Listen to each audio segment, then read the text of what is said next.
Ancient গ্রিসে একজন ক্যারেক্টারকে নিয়ে আমরা খেলবো যে আবার হচ্ছে যে লিওনাইডাসের বংশধর।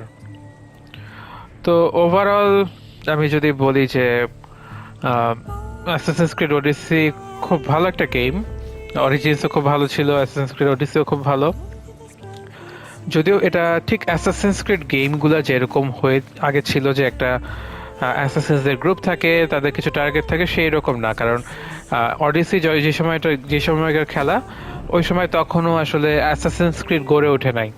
অ্যাসাসিনস ক্রিডটা আরো পরে হয়।